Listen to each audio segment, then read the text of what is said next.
In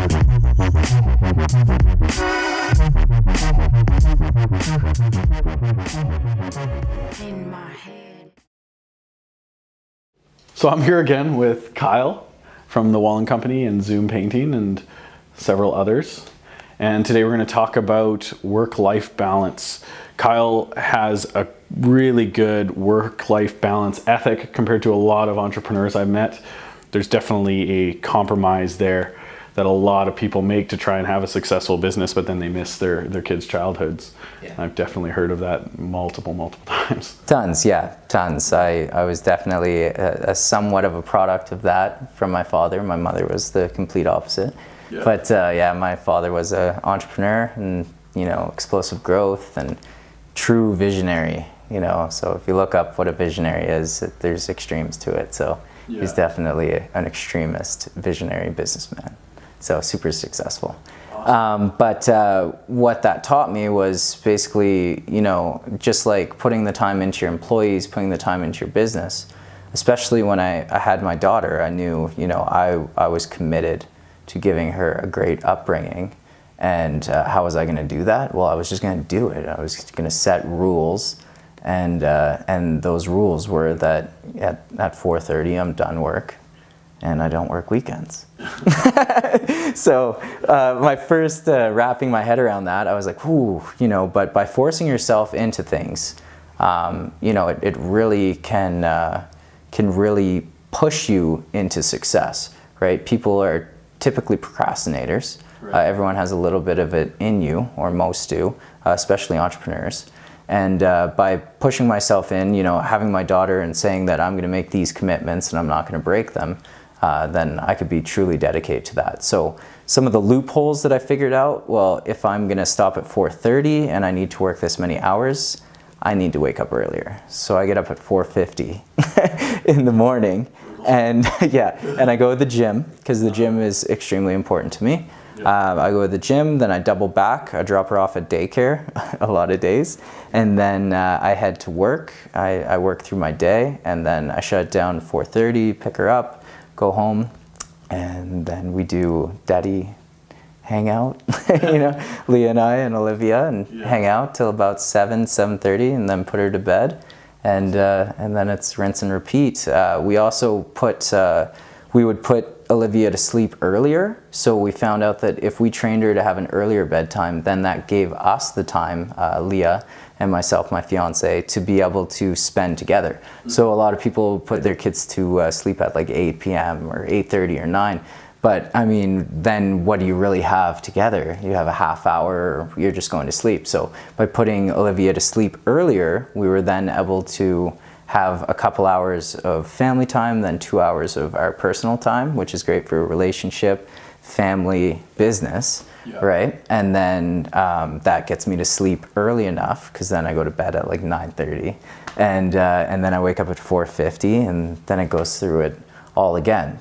That was one tip to my success, restructuring my time, knowing what I needed. Mm-hmm. The second was that I would work countless hours, 14 hours a day, 18 hours a day, tons, and I put that time in. I always said that I did, 20 years in 10. You know, that's how I was so successful. You know, working extreme hours, working weekends, everything like that. But what I wrapped my head around was once I started shutting down, now it was like, okay, well, I've got 8 hours to get this work done, and I'm hitting the gym. So, you know, like, how am I going to get this much work done in 8 hours? Well, now I have to build new policies, new procedures, efficiencies. And then what I realized by that, then I'm having more people doing the work, delegating. I'm building these efficiencies, these policies. I'm working smarter, not harder. Mm-hmm. And then from that point, then I realized, well, you know, I'm getting lots of sleep. I'm hitting the gym. I'm working 8 hours. And then what I realized, well, when I worked a 16-hour day, I wouldn't even get 8 hours of solid output because I was too tired. It'd be like if you were to train, you know, for 10 hours a day at the gym or something, or whatever you would be. You're going to hit this threshold where every day you're just consistently tired, being more and more worn down, and that's what they call a burnout. Right. So I don't suffer from a burnout. I'm now working smarter, creating these policies, these efficiencies, and I'm doing a lot more output in a shorter amount of time, which was extremely explosive for my business, right? So those were some of my successes on how to operate it, and that's what I went through. With the work-life balance, that's how I balanced my family. That's how I balanced the gym, right? Which was a personal thing that was important. Makes a big difference with the energy levels and focus and all that too. Yeah, exactly. And I think I do a lot of like great thinking. I listen to audiobooks, so self-development or business books while I work out. Yeah, which is crazy. So now with that, I found that, hey, now I have 2 hours per day to read and learn, plus I can train, and then I can go through and yeah, it's awesome. But where I first had my initial understanding or run-in with this balance was going from being an owner-operator that's working to being a leader or a figure that has people working for them. So that hurdle was a massive hurdle to get over, where you're doing everything and you think that if you get anyone else to do it, it's never going to be done correctly. So the big flaw is, well, huge for so many people. Yeah, and it really doesn't come from, well, you're probably right, because you're not putting enough time into finding the right people to be able to execute.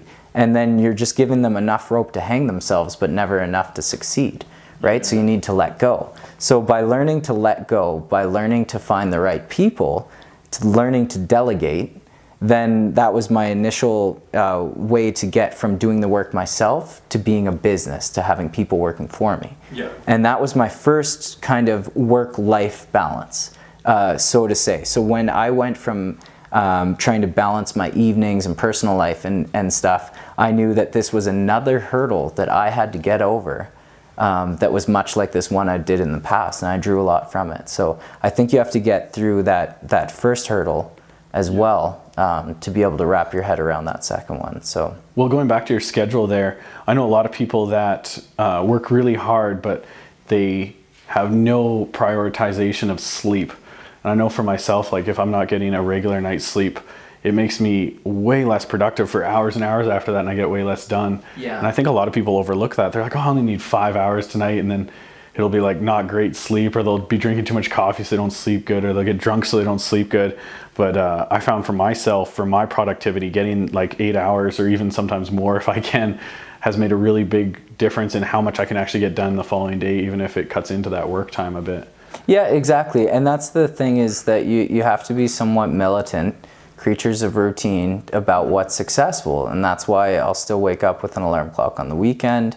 I schedule my personal time like I schedule my business. I do all of it. I mean, it doesn't take the romanticy or the romantic out of it. It's all just so that I can maintain, right? Because I know it's effective. And there are some odd people that, you know, run best off 4 hours sleep, who borderline or fully insomnia. But yeah, you need to understand. So much like, you know, learning what foods work with your body, learning how much rest you need, and then starting to build like a regime and starting to build that type of discipline. That's key. That's key in your personal life. That's key to success. That's key to everything. It's discipline, understanding, self-development. That's success right there. So.